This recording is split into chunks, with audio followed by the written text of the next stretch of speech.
Olá. Hoje a gente mergulha num tema bem profundo, né? A fé. Mas não qualquer fé. Aquela que a gente segura firme mesmo.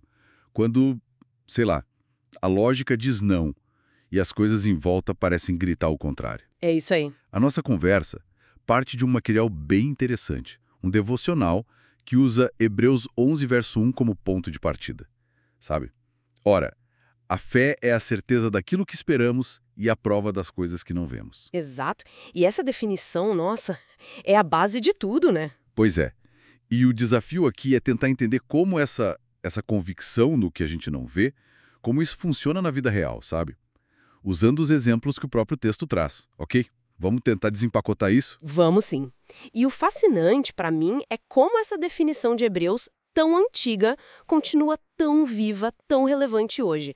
O material que a gente está olhando não só define a fé, mas mostra uma série de pessoas, de vidas, que viveram isso na prática. Figuras bíblicas, né?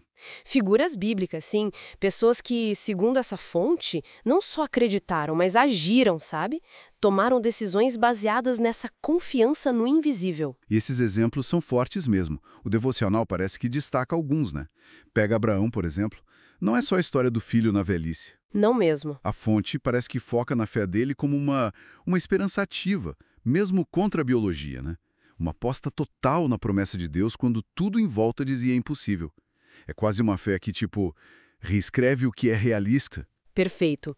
A ênfase não é tanto no milagre em si, mas na persistência, né? Na esperança do Abraão durante Décadas. décadas de espera. É uma fé que se prova com o tempo. Verdade.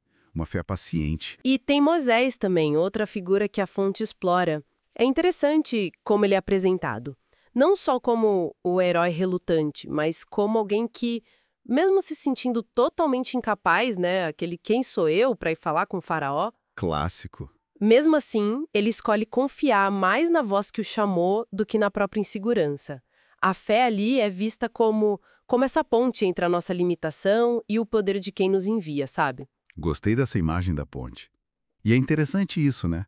A fé não apaga a insegurança, mas, tipo, convive com ela e ainda assim impulsiona para a ação.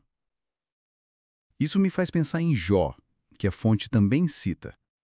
Ah, Jó. Um caso complexo. Sim, geralmente a gente lembra da paciência, né? Mas o devocional, pelo que a gente viu, parece focar mais na honestidade brutal do sofrimento dele. Como ele leva tudo para Deus, a dor, a dúvida. Exatamente. Ele não finge que tá tudo bem. Jó argumenta, ele questiona, ele lamenta, mas ele faz tudo isso na presença de Deus. Ele não se afasta. Ele não rompe a relação, né? Não rompe. E se a gente começa a ligar os pontos aqui, percebe um padrão forte nessas histórias, né? A fé não é a ausência de luta, de dúvida, de dor. Não mesmo. É uma escolha contínua de se voltar para Deus no meio da luta. Seja a espera de Abraão, a inadequação de Moisés, a dor incompreensível de Jó. A fonte argumenta que a fé é essa decisão ativa de confiar no caráter de Deus, no plano dele, mesmo e talvez principalmente quando a gente não entende nada do que está acontecendo. É confiar no designer, mesmo sem ver a imagem completa da caixa do quebra-cabeça. Confiar no designer sem ver a imagem completa. É uma boa metáfora. Mas, tá, como é que a gente traz isso para o nosso dia a dia? Porque a fonte quer fazer essa ponte, né? Sim, a aplicação prática é fundamental. Como essa ideia toda se aplica para quem está hoje, sei lá, enfrentando uma situação difícil, um desemprego, uma doença, uma perda, coisas que parecem não fazer sentido nenhum ou profundamente injustas. Falar que a história ainda não terminou é bonito, mas como viver isso na prática, né? Olha, a aplicação que o material sugere vai justamente por aí. Reconhecer que a nossa visão é limitada. O convite é para a gente adotar essa postura de que, ok, eu não entendo este capítulo agora, mas ele faz parte de uma história maior, uma história escrita por alguém que vê o todo. Exatamente. Alguém que vê o fim desde o começo. Na prática, isso pode significar, por exemplo, procurar ativamente por sinais da fidelidade de Deus no passado para fortalecer a confiança agora. Tipo, lembrar de outras vezes em que as coisas se ajeitaram? Isso. Ou pode ser escolher ser grato mesmo no meio da dificuldade. Não para negar a dor, entende? Mas como uma afirmação de que Deus continua no controle mesmo que eu não veja como. A fé, nesse sentido, vira um músculo, que a gente exercita todo dia na decisão de olhar além do que os olhos veem. Entendi. Então, o que tudo isso significa, no fundo, é tipo um chamado para a gente tirar o foco das circunstâncias e colocar no caráter de Deus, em quem Ele é. Em grande parte, sim. Significa que acreditar por essa ótica não é ter todas as respostas na mão. É confiar naquele que tem as respostas. Exato. É abrir mão da nossa necessidade de controle, de compreensão total. O que, claro, levanta uma questão importante, né? Como é que a gente alimenta essa confiança radical no dia a dia? Especialmente hoje em dia. Pois é.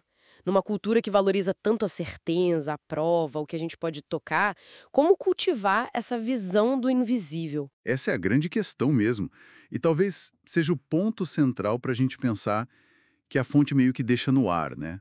Se a fé é essa certeza do que se espera, a convicção do que não se vê, como é que a gente pode, cada um de nós, começar a exercitar mais essa visão, principalmente naquelas áreas da vida onde tudo parece meio opaco, sem clareza hoje?